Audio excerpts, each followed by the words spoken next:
Hello friends, my self Umesh Kumar Singh. मुझे 20 years का teaching experience है अंडर ग्रेजुएट लेवल पे कंप्यूटर साइंस के डिफरेंट सब्जेक्ट्स को पढ़ाने का। तो चलिए इस एक्सपीरियंस को हम लोग कन्वर्ट करते हैं एक लेक्चर सीरीज के अंदर। और जो सबसे पहले हमारी लेक्चर सीरीज होगी वो सी लैंग्वेज की होगी, जिसमें हम लोग सी लैंग्वेज के डिफरेंट टॉपिक्स के बारे में स्टडी करेंगे। और सी लैंग्वेज के हम लोग स्टार्ट करेंगे बिल्कुल बेसिक से, मतलब कंप्यूटर की डेफिनेशन से शुरू करेंगे। और क्योंकि हम बिल्कुल जीरो से स्टार्ट कर रहे हैं, तो हमारा टारगेट वो बच्चे भी होंगे जो बच्चे कंप्यूटर साइंस के बारे में 11th-12th में अवेयर नहीं होते हैं, कंप्यूटर साइंस उनका सब्जेक्ट नहीं होता है, रूरल क्षेत्र के बच्चे हैं, तो उनके बारे में भी हम लोग उनको भी हम लोग लेते हुए चलेंगे। तो चलिए हम लोग शुरू करते हैं। जो भी टॉपिक्स हम लोग डिस्कस करेंगे सी लैंग्वेज के, तो सबसे पहला जो टॉपिक होगा हमारा वो कंप्यूटर की डेफिनेशन होगी। कंप्यूटर की डेफिनेशन होगी और कंप्यूटर में लैंग्वेज की क्या इंपॉर्टेंस है, लैंग्वेज किस तरह से कंप्यूटर यूटिलाइज करते हुए किसी सॉफ्टवेयर के साथ इम्प्लीमेंटेशन होता है। किसी सॉफ्टवेयर के साथ कोई भी सॉफ्टवेयर किस तरह से हार्डवेयर को मैनेज करता है, हार्डवेयर पे काम करता है, उसके बारे में सबसे पहले हम लोग जानकारी करेंगे। डिफरेंट लैंग्वेजेस की जनरेशंस के बारे में बात करेंगे और उसके बाद जो सी लैंग्वेज के डिफरेंट टॉपिक्स हैं उनको स्टडी करेंगे, जिसमें सबसे पहला टॉपिक हमारा आता है introduction and features of a C. C के डिफरेंट फीचर्स को स्टडी करने के बाद हम लोग जो है टोकन्स, सी लैंग्वेज के टोकन्स स्टडी करेंगे। और टोकन्स को स्टडी करने के बाद हम लोग जो है इटरेशंस पे ध्यान देंगे, क्योंकि टोकन्स के अंदर ऑपरेटर्स भी आ जाएंगे, तो इटरेशंस पे ध्यान देंगे। डिफरेंट इफ कंडीशंस है, स्विच केस है, और डिफरेंट टाइप्स ऑफ लूप हैं, उनकी नेस्टिंग है, तो उनके बारे में स्टडी करेंगे। इटरेशंस को स्टडी करने के बाद हम लोग फंक्शंस को स्टडी करेंगे कि फंक्शंस एक्चुअल में किस तरह से काम करते हैं, यूजर डिफाइंड फंक्शन कैसे बनते हैं, इनबिल्ट फंक्शंस क्या होते हैं, इनबिल्ट फंक्शंस या यूजर डिफाइंड फंक्शंस कैसे काम करते हैं। फंक्शंस के बाद हम लोग एरेज पे बात करेंगे, different types of arrays, 1 dimension array, 2 dimension array, multi dimension array, इसकी स्टडी करेंगे। और उसके बाद हम लोग स्ट्रिंग्स पे काम करेंगे और इस स्ट्रिंग्स के डिफरेंट प्रोग्राम्स को इम्प्लीमेंट करेंगे। स्ट्रिंग्स के बाद हम लोग स्ट्रक्चर्स और यूनियंस को स्टडी करेंगे कि स्ट्रक्चर्स जो कि एक यूजर डिफाइंड डेटा टाइप है और यूनियन जो कि एक यूजर डिफाइंड डेटा टाइप है, मेमोरी सेविंग स्कीम पे वर्क करता है, तो यूनियंस को भी स्टडी करेंगे। और नेक्स्ट जो हमारा टॉपिक होगा वो पॉइंटर्स का होगा, मैक्रोस का होगा। पॉइंटर्स जो है different types of pointers study करेंगे हम लोग कि कितने तरह के पॉइंटर्स होते हैं और उनका वर्किंग कैसे होता है, उसके बारे में बात करेंगे। और नेक्स्ट जो टॉपिक होगा हमारा वो मैक्रोस का होगा कि मैक्रोस क्या होते हैं, कैसे काम करते हैं macros, different types of macros क्या होते हैं। मैक्रोस के बाद हम लोग फाइल हैंडलिंग को स्टडी करेंगे और फाइल हैंडलिंग को स्टडी करते हुए हम different functions of file handling को प्रैक्टिकली इंप्लीमेंट करेंगे। नेक्स्ट उसके बाद हमारा जो टॉपिक होगा वो लिंक लिस्ट का होगा। लिंक लिस्ट के बारे में बात करेंगे कि लिंक लिस्ट किस तरह से, मतलब डेटा स्ट्रक्चर के कुछ टॉपिक्स हम लोग यहाँ पे कवर करते हुए चलेंगे। तो चलिए हम लोग इस लेक्चर सीरीज को शुरू करते हैं। और शुरुआत में सबसे पहला हमारा जो टॉपिक होगा वो कंप्यूटर की डेफिनेशन से होगा। तो कंप्यूटर की डेफिनेशन पे हम लोग बात करते हैं। तो सबसे पहला हमारा टॉपिक है computer. What is computer? What is computer? ठीक है, व्हाट इज कंप्यूटर? कंप्यूटर का क्या होता है? एक्चुअल में कंप्यूटर एक ऐसी मशीन है जो किसी भी डेटा को प्रोसेस करती है और इंफॉर्मेशन प्रोवाइड करती है। अब डेटा क्या है? Data is basically raw facts. Simple शब्दों में कहें कि कंप्यूटर एक ऐसी मशीन है जो कि रिक्वेस्ट एक्सेप्ट करती है, डेटा एक्सेप्ट करती है, प्रोग्राम एक्सेप्ट करती है, इंस्ट्रक्शन एक्सेप्ट करती है, और उन दोनों को प्रोसेस करने के बाद आपको जो भी आउटपुट देती है वो इंफॉर्मेशन होती है। डेटा की डेफिनेशन अगर हम दे तो डेटा जो होता है वो रॉ फैक्ट्स होता है। रॉ फैक्ट्स ऐसी सच्चाई जो इधर उधर बिखरी पड़ी होती है उसे हम डेटा कहते हैं। और इंफॉर्मेशन जो होती है वो समराइज्ड डेटा होता है, समराइज्ड डेटा, जिसको अलग अलग यूजर्स उसके अपने हिसाब से यूज करते हैं। तो हम ये कह सकते हैं कि कंप्यूटर क्या है? एक ऐसा डिवाइस है जो कि इनपुट, डिफरेंट अपने इनपुट डिवाइसेस से, एक ऐसी मशीन है जो कि अपने डिफरेंट इनपुट डिवाइसेस से आपकी सेंट्रल प्रोसेसिंग यूनिट, जिसका पार्ट होता है secondary memory, secondary and primary memory, secondary and primary memory, ये मेमोरी जो है सिस्टम का पार्ट होती है memory. And secondary and primary memory के साथ साथ arithmetic and logical unit, arithmetic and logical unit, और साथ में जो यूनिट होती है काम करती है वो होती है आपकी कंट्रोल यूनिट, कंट्रोल यूनिट। ये सब मिला के आपका सेंट्रल प्रोसेसिंग यूनिट कहलाता है, this is the central processing unit. और ये जो प्रोवाइड करता है ये प्रोसेसिंग करने के लिए होता है, ये प्रोसेस करने के बाद जो आपको प्रोवाइड करता है वो आउटपुट डिवाइसेस की मदद से, आउटपुट डिवाइसेस की मदद से क्या प्रोवाइड करता है, इंफॉर्मेशन प्रोवाइड करता है। क्या प्रोवाइड करता है, इंफॉर्मेशन, जो कि समराइज्ड डेटा होता है। या हम सिंपल शब्दों में कहें कि कंप्यूटर जो है रिक्वेस्ट को एक्सेप्ट करता है और उसके पास जो रिसोर्सेज होते हैं उसके बेसिस पे वो आपको रिस्पॉन्ड करता है। यदि हम किसी बच्चे से क्वेश्चन पूछते हैं तो उस क्वेश्चन का आंसर उस बच्चे के पास होता है तो वो जवाब देता है, नहीं तो आइडियल स्टेट में रहता है, मना कर देता है। बट सिस्टम जो होता है, क्योंकि वो एक मशीन है, तो मशीन जनरली आपका प्रोग्राम और डेटा क्या एक्सेप्ट करेगी, आपका प्रोग्राम और डेटा, प्रोग्राम एंड डेटा, इन दोनों चीजों को आपकी सिस्टम एक्सेप्ट कर रहा है, प्रोग्राम और डेटा को, थ्रू द इनपुट डिवाइसेस। क्योंकि कंप्यूटर अकेली एक मशीन नहीं है, कंप्यूटर के अंदर different types of devices, peripheral devices attach रहते हैं। तो ये जो पेरिफेरल डिवाइसेस है, जैसे इनपुट डिवाइस है, आउटपुट डिवाइस है, तो सिस्टम जो होता है वो आपके इंस्ट्रक्शंस और डेटा को एक्सेप्ट करता है through the input device, process करता है with the help of secondary and primary memory. Secondary वो मेमोरी होती है जो परमानेंट डेटा को स्टोर करती है, प्राइमरी वो मेमोरी होती है जो टेम्पररी डेटा को स्टोर करती है। Arithmetic and logical unit, arithmetic unit calculation करने के लिए होती है और लॉजिकल यूनिट जो होती है वो डिसीजन मेकिंग प्रोसेस इंप्लीमेंट करती है। और कंट्रोल यूनिट इन सारे स्टेप्स जितने भी ये एक्शंस हो रहे हैं सिस्टम के अंदर उनको कंट्रोल करती है। और फाइनली जो भी प्रोसेसिंग के बाद जो रिजल्ट निकल के आता है वो आपका आउटपुट डिवाइसेस से आपको डिलीवर कर दिया जाता है, जो कि एक इंफॉर्मेशन होती है जिसको हम कहते हैं समराइज्ड डेटा। तो ये पूरी की पूरी प्रोसेस सिस्टम इंप्लीमेंट करता है। लेकिन सिस्टम आखिर ये सारी चीजें कैसे इंप्लीमेंट करता है? आपका जो प्रोग्राम है, हम उस प्रोग्राम को ये कह सकते हैं कि प्रोग्राम इज बेसिकली एक इंस्ट्रक्शन। प्रोग्राम क्या है? इंस्ट्रक्शन है। Program is an instruction. तो यहाँ पे सिस्टम के अंदर जो भी प्रोसेस इंप्लीमेंट होती है उसे हम कहते हैं instruction fetch cycle, instruction fetch cycle, instruction fetch cycle, ये इंप्लीमेंट होती है। तो हमारा जो बेसिकली कंट्रोल यूनिट है जो कि आपके सिस्टम को कंट्रोल करता है, आपके सिस्टम के सारे एक्शंस को कंट्रोल करता है, टाइम बाउंड करता है कि आपको इतने समय में ये इंस्ट्रक्शन इंप्लीमेंट करना है। ये बेसिकली क्या करता है?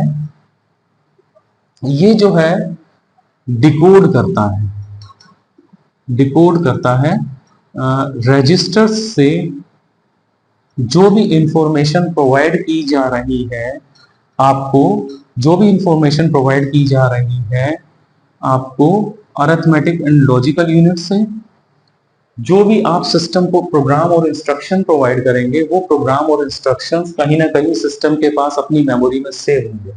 तो सबसे पहले उनको डिकोड किया जाएगा, डिकोड मतलब उनको आइडेंटिफाई किया जाएगा अपने रिसोर्सेस के द्वारा कि वो एक्चुअल में क्या है।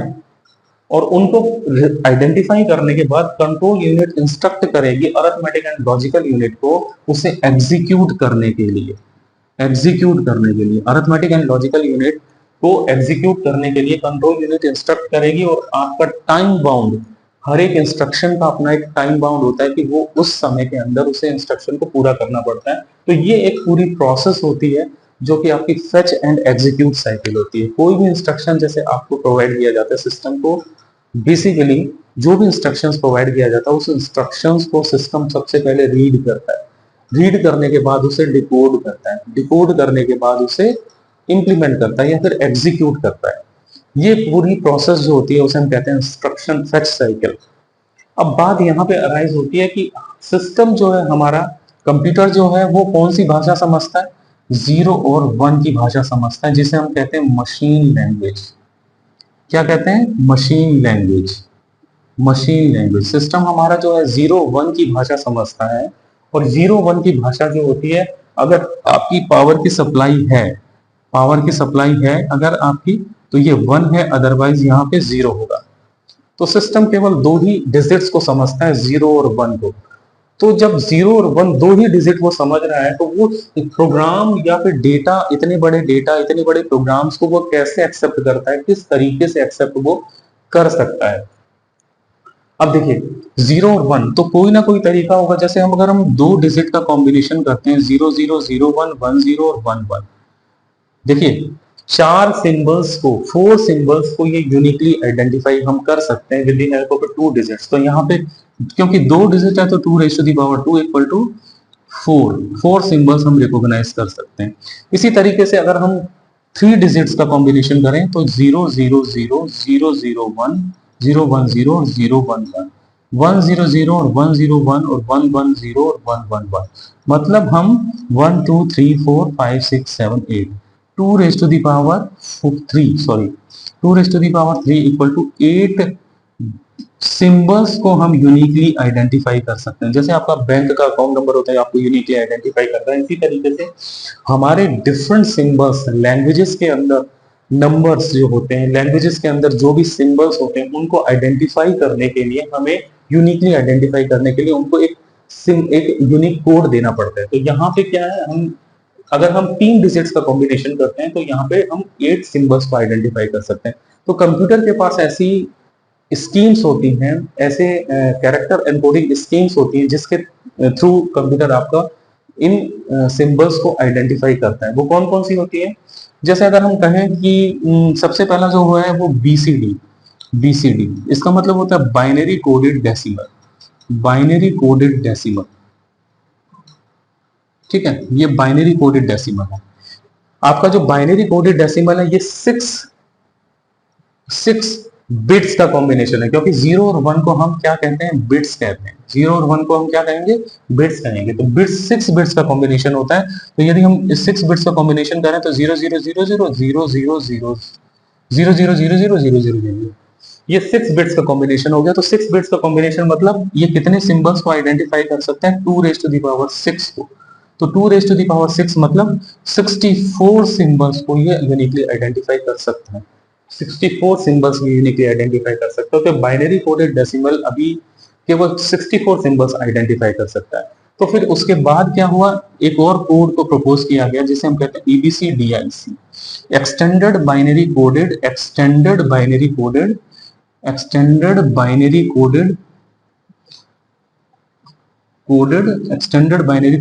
Decimal interchange scheme, decimal interchange code. इसका मीनिंग होता है extended binary coded decimal interchange code. अब यहाँ पे क्या है, ये कितने बिट्स का कॉम्बिनेशन कर रहा है, 8 बिट्स का कॉम्बिनेशन कर रहा है, 8 बिट्स का कॉम्बिनेशन कर रहा है। तो यहाँ पे जैसे अगर हम मान के चलें तो 0 0 0 0 0 0 0 0, इसी तरीके से ये आगे के डिजिट्स हो जाएंगे। तो ये 2 raise to the power 8 meaning 256 symbols को ये यूनिकली आइडेंटिफाई कर सकता है, 256 सिंबल्स को यूनिकली आइडेंटिफाई कर सकता है। अब इसके अलावा जो आंसी जो है, आंसी ने अपना स्टैंडर्ड निकाला। आंसी का मीनिंग होता है अमेरिकन नेशनल स्टैंडर्ड इंस्टीट्यूट। इन्होंने अपना स्काई कोड निकाला, ASCII, American standard code for information interchange, American standard code for information interchange, American standard code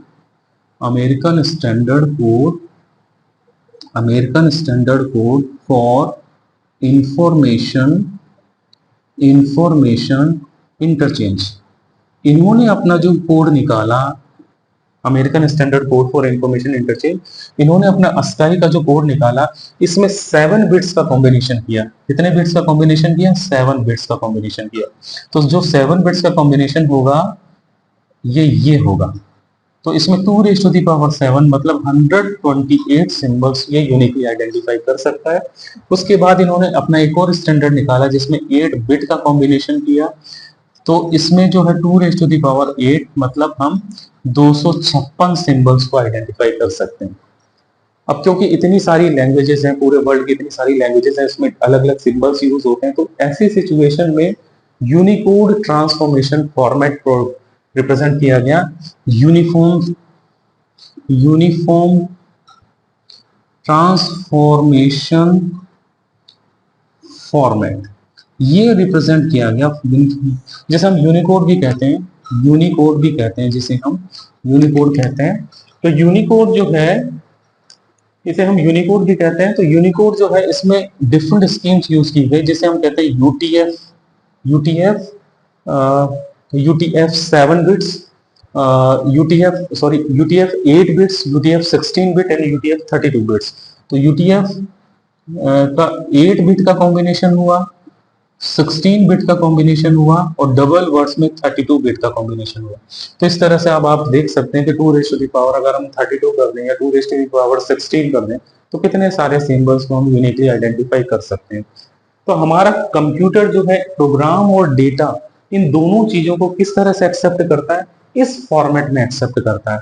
कोई भी कैरेक्टर एनकोडिंग स्कीम यहाँ पे, जैसे यूनिकोड पे अगर काम हो रहा है तो यूनिकोड 16 बिट्स का कॉम्बिनेशन अगर एक्सेप्ट कर रहा है आपका सिस्टम, तो यूनिकोड 16 बिट के प्रोग्राम जो भी होगा और डेटा जो भी होगा वो 16 बिट के फॉर्मेट में कन्वर्ट होगा, और 16 बिट का फॉर्मेट जो है आपका सिस्टम आपको एक्सेप्ट करेगा, through the input device process करेगा और आपको जो आउटपुट देगा वो 16 बिट में देगा।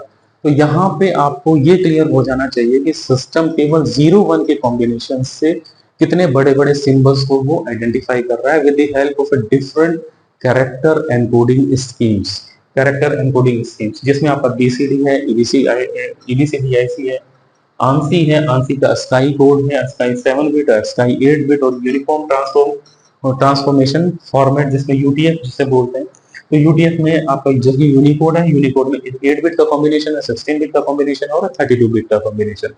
तो इस तरह से कंप्यूटर आपके इतने सारे कैरेक्टर्स को आइडेंटिफाई कर लेता है। तो एक बार फिर से समराइज करते हैं कि कंप्यूटर क्या है। कंप्यूटर बेसिकली एक ऐसी मशीन है या ग्रुप ऑफ मशीन्स है जिसके डिफरेंट सब पार्ट्स होते हैं, जो कि आपके डेटा को प्रोसेस करने के लिए बेसिकली डिजाइन किया गया, जिसे हम कंप्यूट शब्द से डिराइव किया गया है कंप्यूटर शब्द को, और ये इसका मीनिंग होता है कैलकुलेशंस, और इस कैलकुलेशंस बेसिकली डेटा ओरिएंटेड होता है और इन्फॉर्मेशन हमें प्रोवाइड करता है। इसके डिफरेंट पार्ट्स होते हैं, secondary, primary, arithmetic, logical unit and control unit, ठीक है। और इसके अंदर जो भी इंस्ट्रक्शन सिस्टम के अंदर जाता है वो through the instruction fetch cycle, instruction fetch cycle मतलब इंस्ट्रक्शन रीड साइकिल के थ्रू कोई भी इंस्ट्रक्शन डिकोड होता है, डिकोड होने के बाद वो डेटा पे इंप्लीमेंट होता है। हम एक एग्जांपल दे सकते हैं, जैसे आपका कोई भी इंस्टाग्राम पे अगर आप काम कर रहे हैं, तो इंस्टाग्राम एक सॉफ्टवेयर है, इंस्टाग्राम एक प्रोग्राम है, एक इंस्ट्रक्शन है, और जो डेटा आप प्रोवाइड करते हो इंस्टाग्राम को, वो आपका डेटा क्या हुआ, वो डेटा हुआ आपका, और वो प्रोसेस होके आपके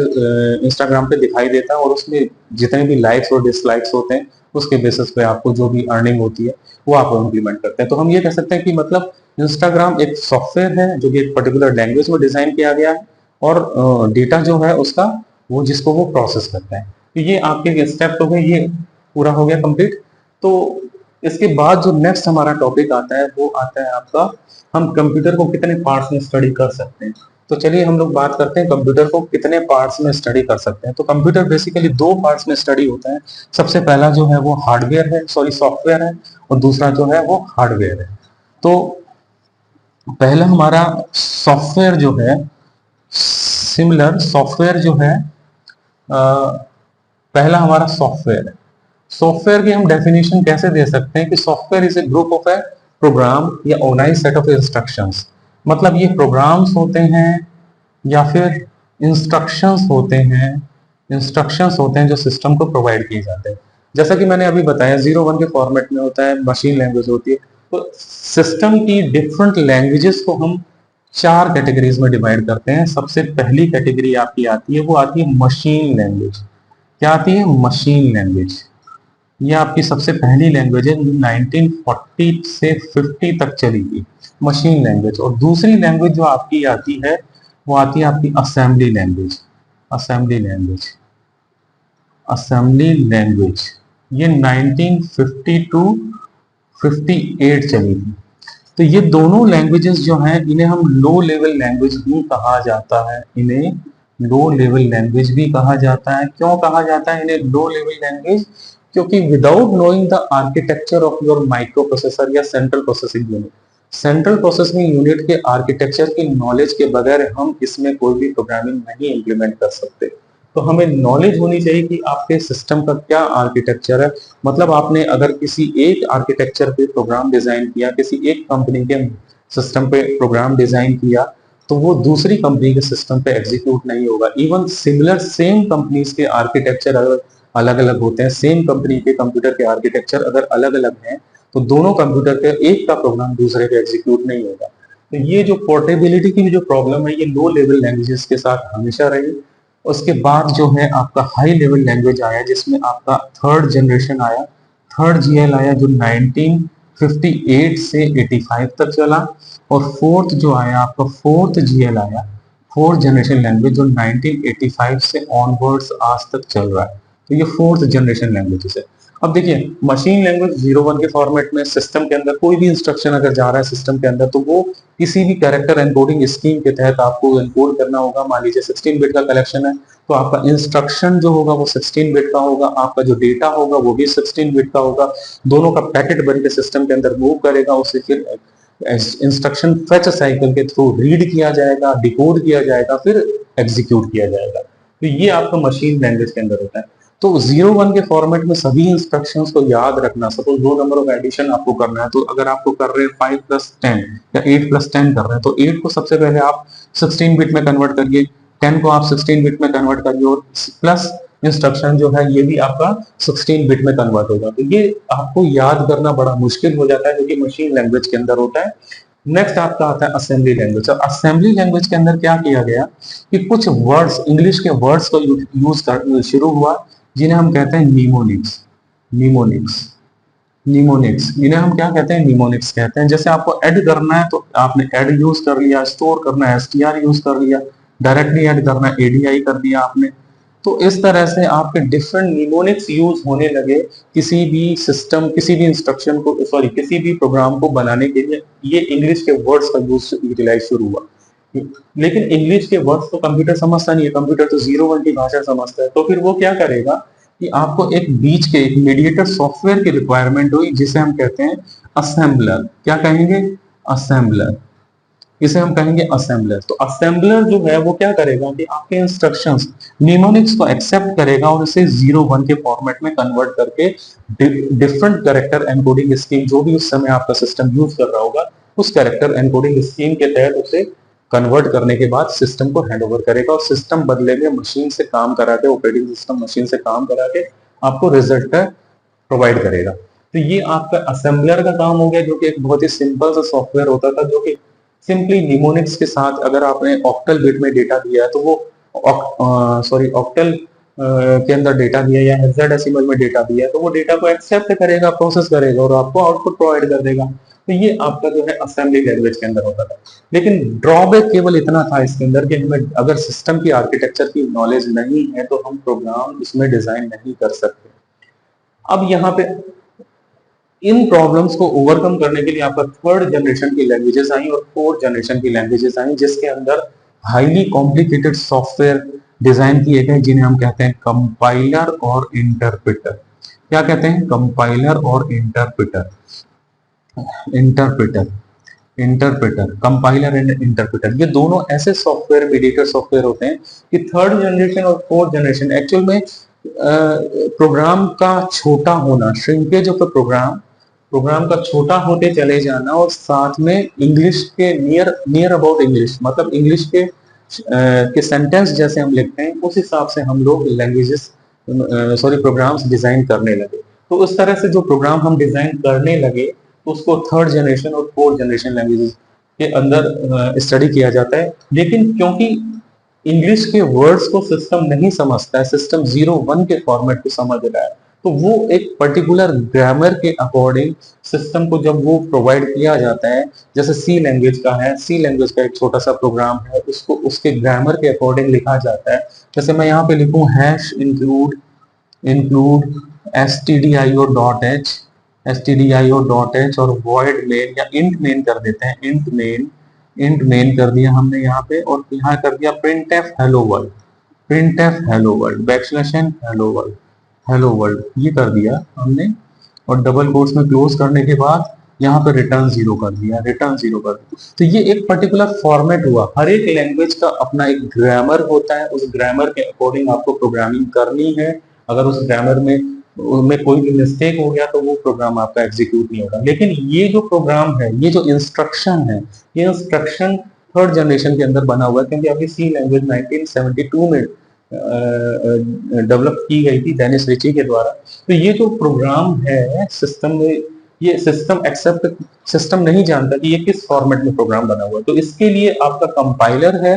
कंपाइलर इस पूरे के पूरे प्रोग्राम को कन्वर्ट 0-1 के फॉर्मेट में कन्वर्ट करेगा, और वो 0-1 का फॉर्मेट आपका मशीन आपका एक्सेप्ट करेगा, और मशीन काम करके आपको रिजल्ट हैंड ओवर करेगा। तो ये थर्ड जनरेशन के अंदर भी हुआ, और ये फोर्थ जनरेशन में जो है कंपाइलर और इंटरप्रेटर दोनों एक साथ यूज होने लगे, जो कि प्लेटफॉर्म इंडिपेंडेंसी उसमें अचीव करने के लिए दोनों चीजें एक साथ यूज होने लगी। तो ये आपकी डिफरेंट लैंग्वेजेस हैं जिसके अंदर आपके सॉफ्टवेयर डिजाइन होते हैं। तो सॉफ्टवेयर को हम क्या कहते हैं? इंस्ट्रक्शन कह सकते हैं, या ऑर्गेनाइज सेट ऑफ इंस्ट्रक्शंस कह सकते हैं, या फिर प्रोग्राम कह सकते हैं। बेसिकली जो प्रोग्राम है ये कितने तरह के हो सकते हैं, ये सॉफ्टवेयर हमारे कितने तरह के हो सकते हैं? तो इसमें सबसे पहला जो सॉफ्टवेयर आता है वो आता है आपका ऑपरेटिंग सिस्टम का। ऑपरेटिंग सिस्टम का क्या आता है?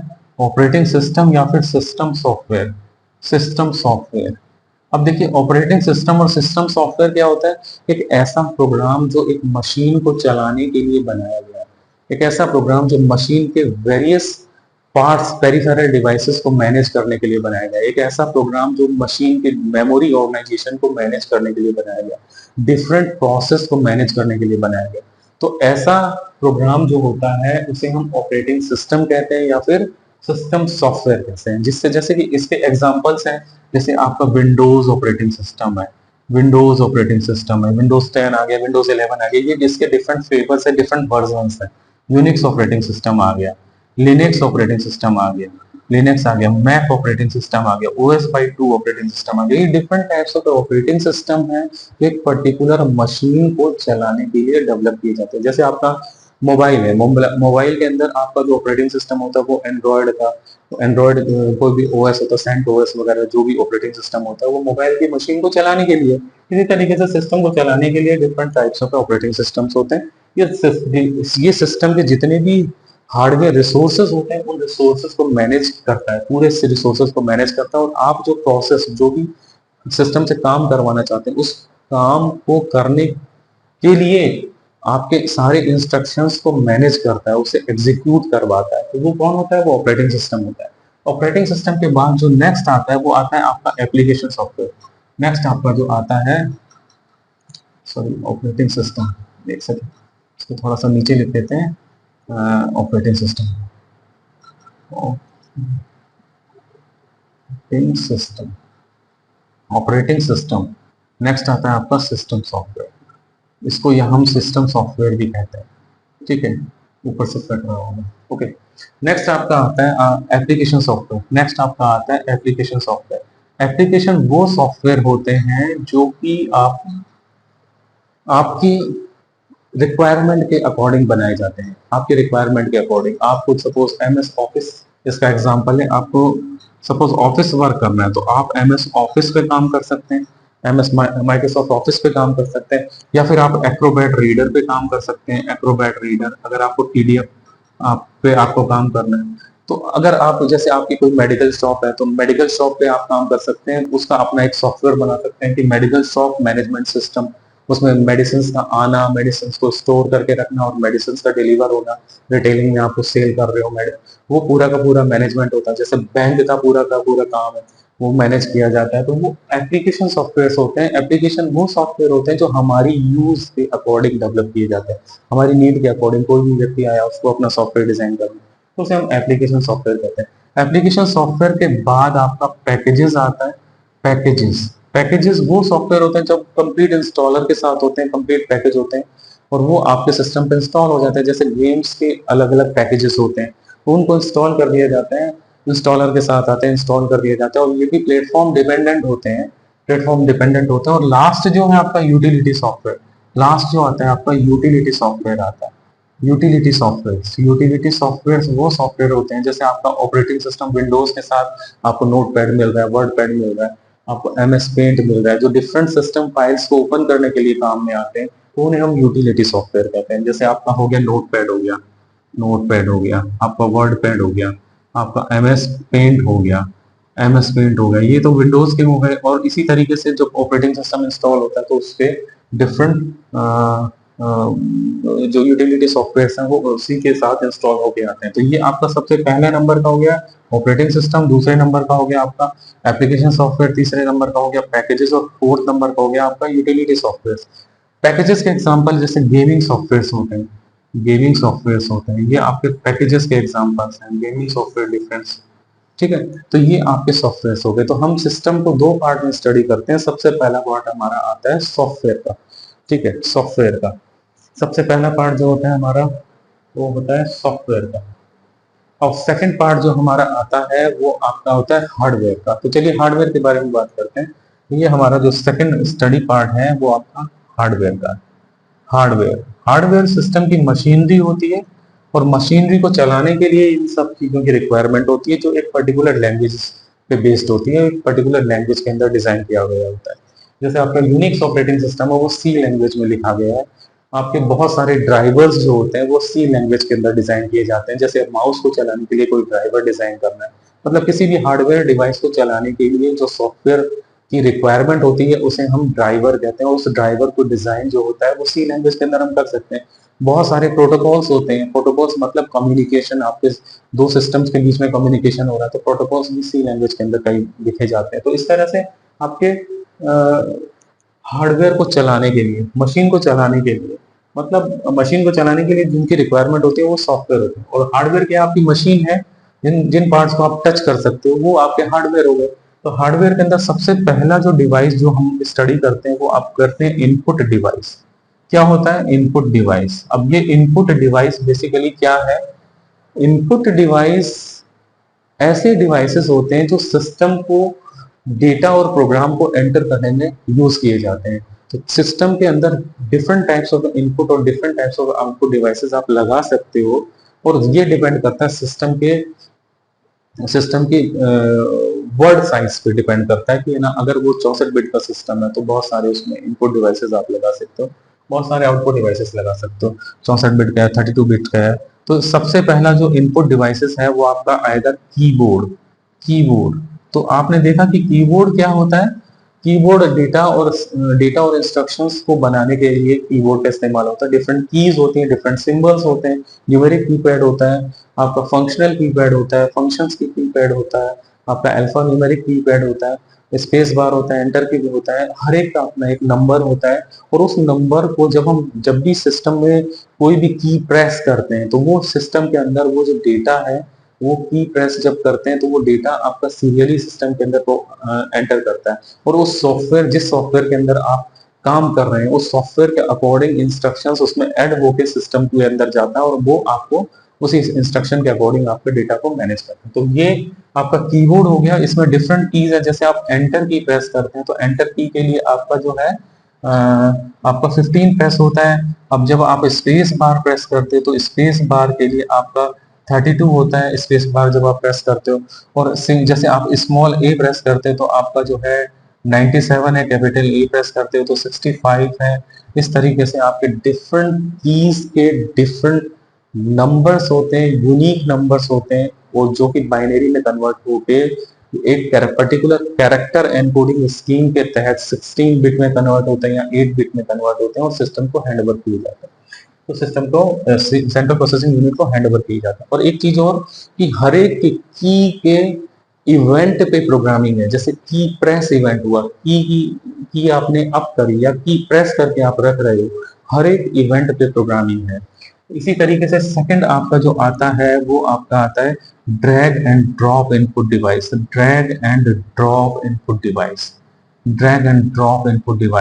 अब इसमें क्या आता है? आपका सबसे पहला आएगा माउस, उसके बाद आएगा आपका जॉयस्टिक, और उसके बाद आएगा आपका ट्रैक बॉल। ये तीन अलग अलग आपके डिवाइसेस हैं जो कि आपके ड्रैग एंड ड्रॉप मतलब माउस को आप की प्रेस करते हो, लेफ्ट बटन है, राइट बटन है, स्क्रॉल है, 5 बटन माउस है, 3 बटन माउस है। माउस के हर एक इवेंट पे प्रोग्रामिंग है। जैसे आपने बटन प्रेस किया, बटन को ड्रैग किया, उसके बाद बटन की अप किया आपने, तो ये इस पे सभी चीजों पे प्रोग्रामिंग है, कर्सर की प्रोग्रामिंग है। इसी तरीके से जॉयस्टिक और ट्रैक बॉल होता है कि कर्सर के मूवमेंट के लिए इनको इस्तेमाल किया जाता है कि कर्सर आपके मॉनिटर के एक स्क्रीन के एंड से दूसरे स्क्रीन के एंड तक मूव कर रहा है आपको। तो इस तरह से आप drag and drop input device use कर सकते हैं। इसके बाद थर्ड आता है स्कैनर्स का। स्कैनर्स, अब देखिए स्कैनर्स क्या होते हैं। स्कैनर्स जो है बेसिकली जैसे आपका मैग्नेटिक इंक कैरेक्टर रीडर है, जैसे ओएमआर शीट जनरली हम अवेयर करते हैं, एग्जाम देने जाते हैं तो ओएमआर शीट होता है। तो OMR sheet optical mark reader होता है। बेसिकली हम उसमें डार्क करते हैं, जो भी गोले हम जो भी सर्कल्स होते हैं वो डार्क करते हैं। डार्क करने के बाद उसे इमेज को जो ऑप्टिकल मार्क रीडर जो मशीन होती है वो उसको उस पर रेडिएशन, बेसिकली इनका फंक्शनिंग उसी बेसिस पे होता है कि इसमें रेडिएशन जाते हैं, रेडिएशन एब्जॉर्ब हो जाते हैं, बाकी रिफ्लेक्ट हो जाते हैं, उसके बेसिस पे उसको उसको रीड कर लिया जाता है। ठीक है, तो स्कैनर्स में आपका आएगा barcode reader, barcode reader, barcode reader है, या MICR है, मैग्नेटिक इंक कैरेक्टर रीडर है, या फिर OMR है, ऑप्टिकल मार्क रीडर है, और बहुत सारे स्कैनर्स अवेलेबल है। स्कैनर्स के बाद आपका आता है वॉइस इनपुट डिवाइस।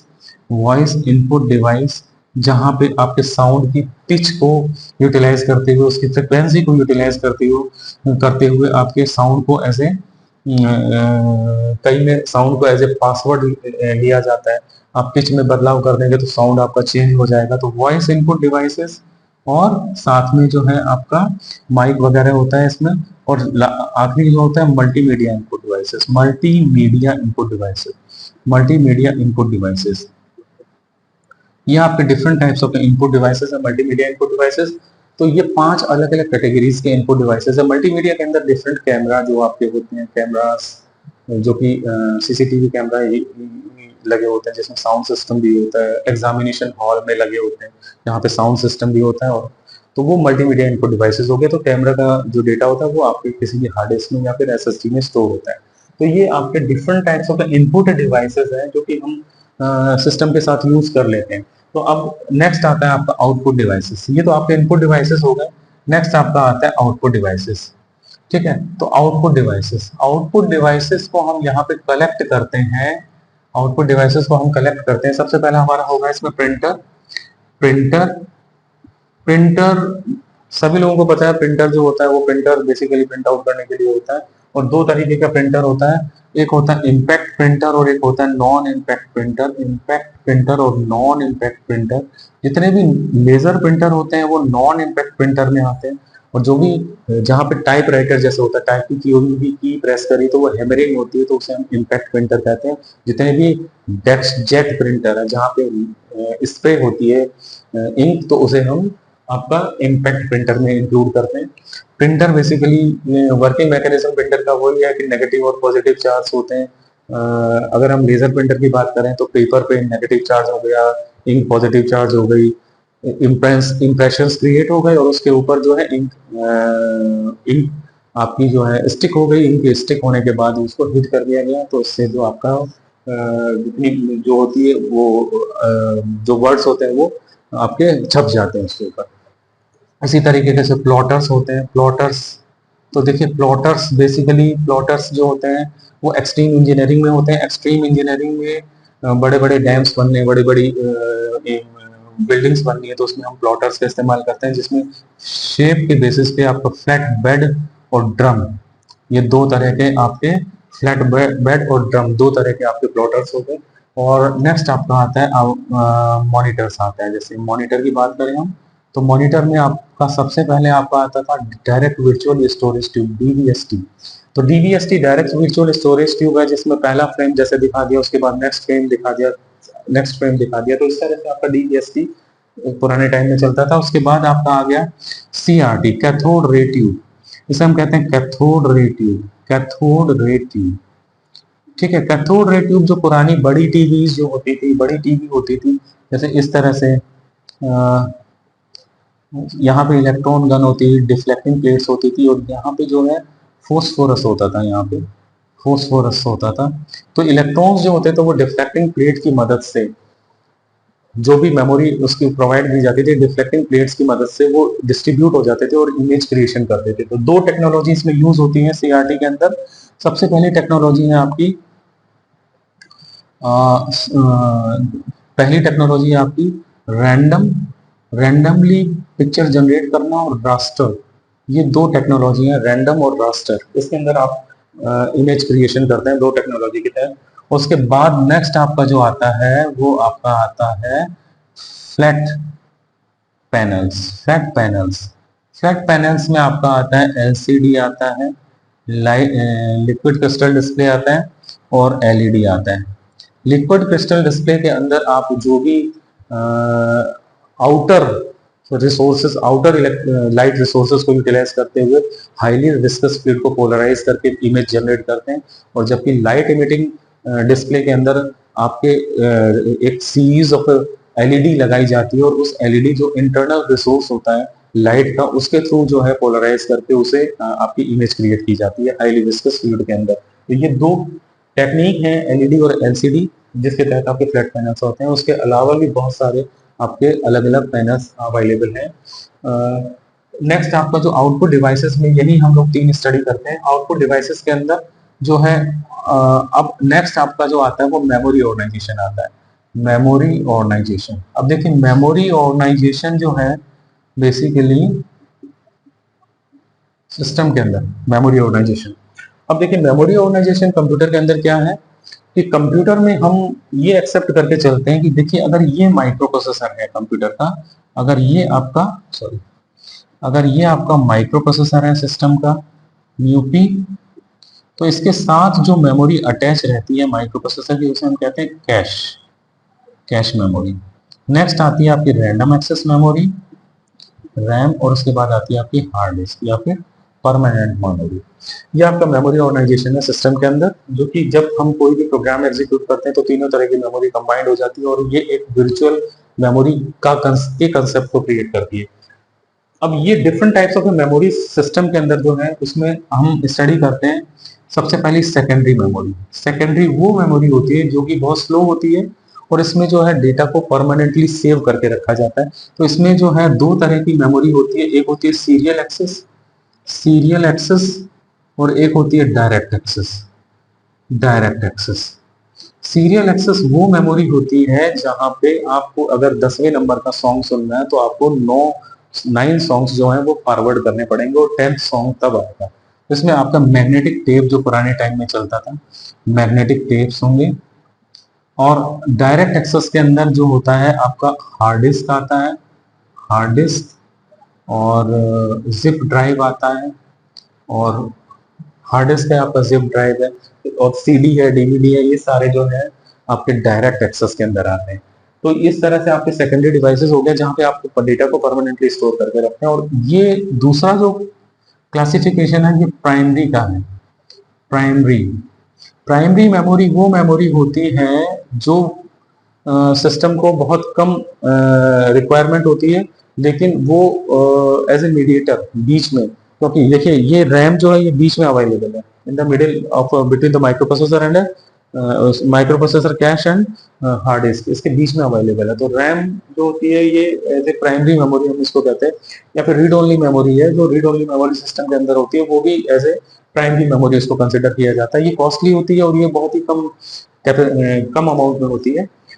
तो सबसे पहला जो आता है आपका रीड ओनली मेमोरी है। रीड ओनली मेमोरी ये ऐसी मेमोरी होती है जिसको प्रोग्राम किया जाता है, जैसे बायोस है, बायोस को प्रोग्राम कर दिया जाता है, बायोस की चिप में बायोस को प्रोग्राम कर दिया जाता है सिस्टम के अंदर, तो वो आपकी रीड ओनली मेमोरी होगी। तो इसमें सबसे पहला जो आता है वो आता है आपका प्रोग्रामेबल रीड ओनली मेमोरी, जो वन टाइम प्रोग्राम की जाती है, उसके बाद उसे प्रोग्राम नहीं किया जा सकता, वो उसमें परमानेंट डेटा स्टोर हो जाता है।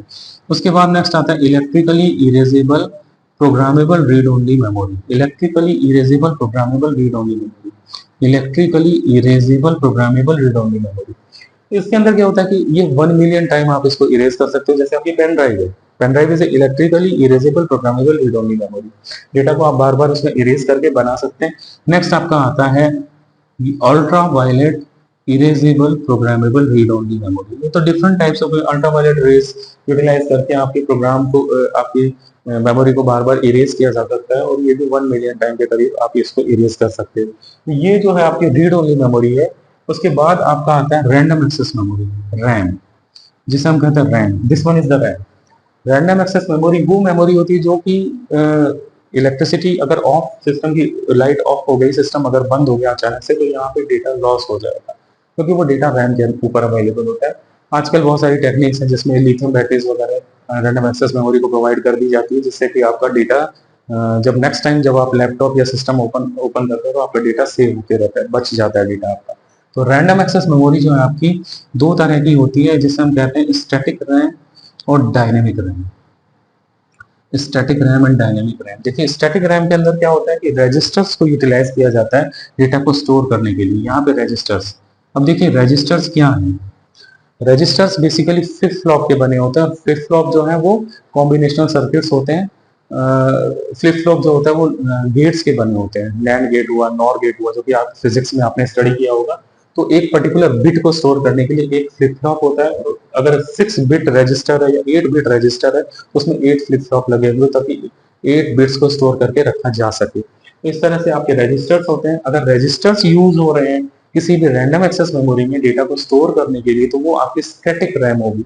और डायनेमिक रैम में क्या होता है, कंडेंसर्स यूज होते हैं, कंडेंसर्स। अब यहाँ पे एक ड्रॉबैक ये आता है कि जब हम एक बहुत ही छोटा कंडेंसर यूज करते हैं डेटा को स्टोर करने के लिए, एक पर्टिकुलर बिट को स्टोर करने के लिए, तो उस सिचुएशन में डेटा लीकेज के चांसेस होंगे, क्योंकि डेटा जो होता है वो 1 बिट का डेटा होता है, तो उसमें चांसेस होते हैं डेटा के लॉस होने के। तो ऐसी सिचुएशन में हमें एक सर्किट प्रोवाइड किया जाता है जो कि आपका डेटा को रिफ्रेश करता रहता है। अगर उसमें 1 बिट स्टोर है तो उसको रिफ्रेश करता रहेगा, ताकि डेटा आपका उसमें बना रहे। तो ये आपका स्टैटिक रैम और डायनेमिक रैम हो गए। तो इसके अलावा, इस मेमोरी ऑर्गेनाइजेशन के अलावा आपके सिस्टम के अंदर डिफरेंट हार्डवेयर डिवाइसेस होते हैं। हार्डवेयर डिवाइसेस होते हैं जिसमें आपका मल्टीप्लेक्सर सर्किट आता है, डीमल्टीप्लेक्सर सर्किट आता है, एडर है, सबट्रैक्टर है, मल्टीप्लायर है, और अदर मदरबोर्ड के अदर जैसे बायोस चिप हो गई, मतलब अदर आपके चिप, अदर सर्किट्स हो गए जो कि आपके मदरबोर्ड पे अवेलेबल होते हैं, जो कि आपको सॉफ्टवेयर जो होता है वो आपको आपके उन सारे पार्ट्स को मैनेज करता है। तो ये हमारा जो पहला लेक्चर है, इसमें हम लोगों ने स्टडी किया कि लैंग्वेज की क्या इंपॉर्टेंस है। हर जगह पे आपके लैंग्वेजेस का यूटिलाइज हो रहा है, क्योंकि उस मशीन को चलाने के लिए जिस सॉफ्टवेयर की रिक्वायरमेंट होती है वो एक लैंग्वेज में बनी होती है। सिस्टम से अगर आपको कम्युनिकेट करना है, सिस्टम से आपको बात करनी है, तो वो आपको लैंग्वेज के थ्रू ही बात करनी पड़ेगी। जैसे दो लोगों के बीच में बातचीत जब लैंग्वेजेस से होती है, इसी तरीके से कंप्यूटर और ह्यूमंस के बीच में जो भी कन्वर्सेशन हो रहा है, उसे हम, उस कन्वर्सेशन को हम एक लैंग्वेज के थ्रू ही इम्प्लीमेंट कर सकते हैं।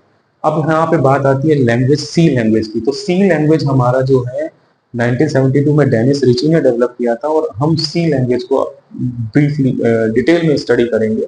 डिटेल में नेक्स्ट लेक्चर से स्टार्ट करेंगे उसको डिटेल में स्टडी करेंगे।